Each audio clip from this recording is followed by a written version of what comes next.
Back in the day when Kaiju No. 8 was the newest manga in town and only a couple of its chapters were out, I'd hear a lot of people raving about how good it was, how it was very unique and that it would be the next big thing. I told myself that I'll eventually get to it, but the anime had already came out and I watched the anime instead. And I really enjoyed it, even though as the first couple episodes of the anime came out and people were nitpicking here and there, saying that they are butchering this adaptation. I think overall most of us can agree that this 12 episodes of the Kaiju No. 8 first season were pretty solid. But as I was watching the anime, I had a bit of reluctancy in me because I heard that at some point in the story, Kaiju No. 8 falls off. So I was pretty worried when I watched the anime, but overall came out really enjoying it, especially the first fight with Vice Captain Hoshina and Kafka. The animation was really good and it sucked you in, and also when Director General Shinomiya was testing Kafka if he was human or kaiju, those were really nice hype moments. And I obviously didn't get to the point where people talked about the story falling off, considering the anime only covers the early chapters. But then I read the manga and I have some opinions. But before you go further into the video, please make sure to like and subscribe,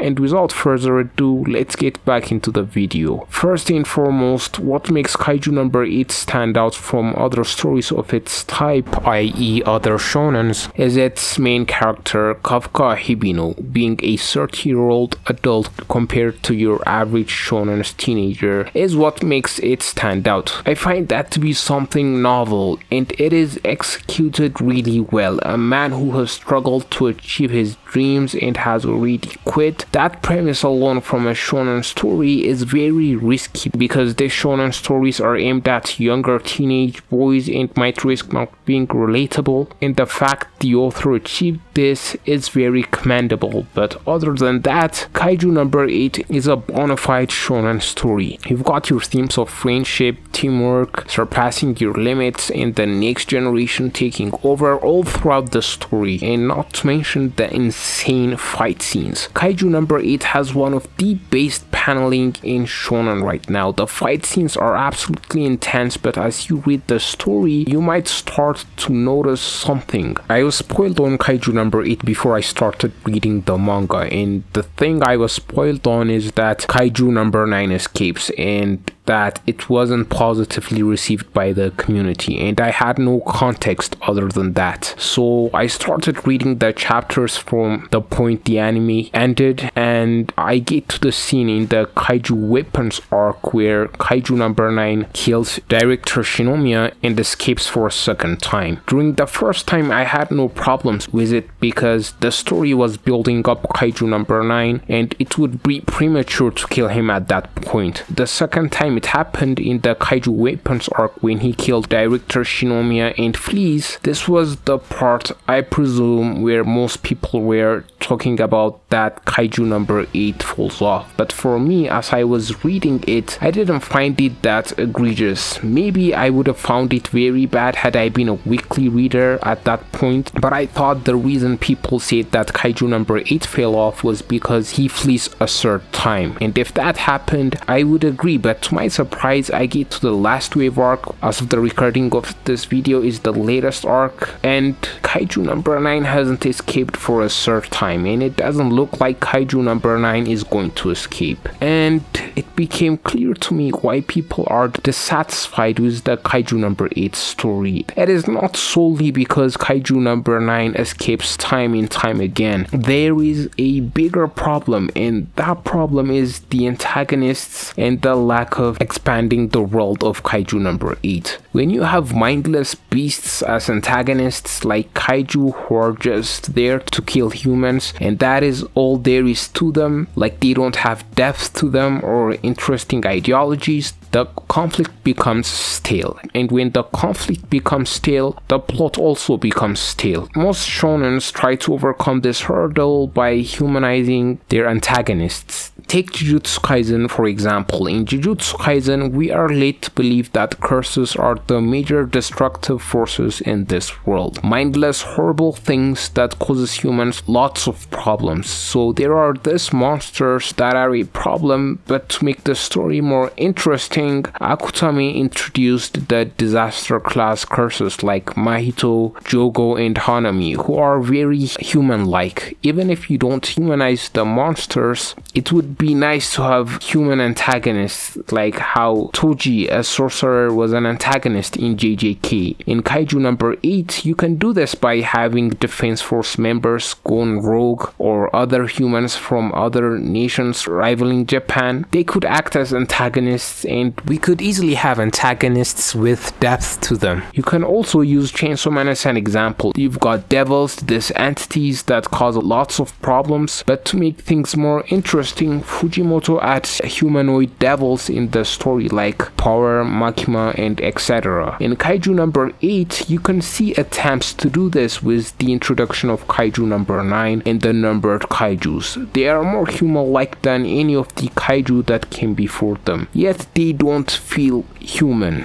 The characterization isn't strong enough. They don't have motives and ideologies. Even if they do, it comes off very simplistic. Kaiju number 9 wants to take over Tokyo and Japan, and that is his motif. Why does he want to do this? We don't know. And the other numbered kaiju's motif is tied to him because he's the one who created them. So they're not that interesting. But don't get me wrong, I'll be lying if I said I wasn't enjoying Kaiju number 8 up to the point which I read, which was the last wave arc. From a pure shonen standpoint, Kaiju number 8 ticks all the boxes. You've got insane fights after fight, characters surpassing their limits coupled with great paneling. One of these examples is Vice Captain Hoshina's fight with Kaiju number 12, the way he struggled with Kaiju number 10 when they first fought, and now he single-handedly beats number 12 with number 10's help was insane, and it shows you the progression, and that is really cool. The thing with Kaiju number 8 is that I think it should have chosen the JJK formula, whereby how the Gojo's past arc expanded the world with that arc. Also, Jujutsu Kaisen 0 expanded the world of JJK as well. I think many people's gripe results from the fact that we are 100 chapters into the story and there is still no an overarching villain. The use of Kaiju number 9 well over 100 chapters is a bit redundant, but these are things that are easily fixable. For instance, the samurai ghost that Kafka saw might be a major plot point in the coming arcs. We are yet to learn about other nations in the Kaiju number 9 world, and it could go in a direction where Japan's defense force may clash with another country's defense force. We still don't know the origins of Kaiju, so that could be utilized to expand the world and even introduce the overarching villain, because I doubt Kaiju number 9 is the overarching villain. But from a shonen standpoint, Kaiju number 8 is very entertaining. The manga paneling is so good, you can feel the intensity of the fights, and when you think it's just going to be a slugfest between the opponents, the author finds a way to make the fights technical and entertaining. Even though I said the antagonists lack a deep, complex motif, the author managed to make the fight somewhat emotional. The only ingredient that's missing is that thing that makes long-form storytelling work, and that is fleshing out the world more, so there are things to look forward to. Throwing out breadcrumbs here and there, foreshadowing things, new antagonists other than Kaiju number 9 and his minions, and like I said, utilizing that formula JJK utilized. I keep comparing Kaiju number 8 to JJK because I see a lot of similarities between them, because the power systems and the entities that they fight are the same. Curses are the entities which sorcerers fight while utilizing cursed energy, and in Kaiju number 8, kaijus are the entities the protagonists fight while utilizing their kaiju bodies like the numbered weapons, and both made attempts of humanizing the entities they fight. In Jujutsu Kaisen we got Mahito, and in Kaiju number 8 we got Kaiju number 9. They are both basically the same, but Mahito has an edge because of the willingness of Akutami to make the story darker, allowing for more freedom for characterization. While in comparison, Kaiju number 8 is lighthearted, so it is restricted in that regard. I heard some people say the author is lazy and that's why we still don't have major antagonists other than Kaiju number 8, and to that I say, calm down. We don't know how hard it is to get yourself published in a cutthroat organization like Shonen Jump. I doubt most of us would do a better job if we were given the chance to write the story, and saying the author doesn't do things in the story because he's lazy is just silly. It's not like the Kaiju number 8 story is bad. It is already a good shonen manga, but I'd hesitate to call it great compared to its contemporaries like Jujutsu Kaisen and Chainsaw Man. And the frustrating thing is, in my opinion, it could have rivaled those stories had more thought gone into the world building of the story, because Kaiju number 8, as I said, has one of the best fight scenes in shonen. The character designs for the numbered kaiju suits are absolutely gorgeous. It has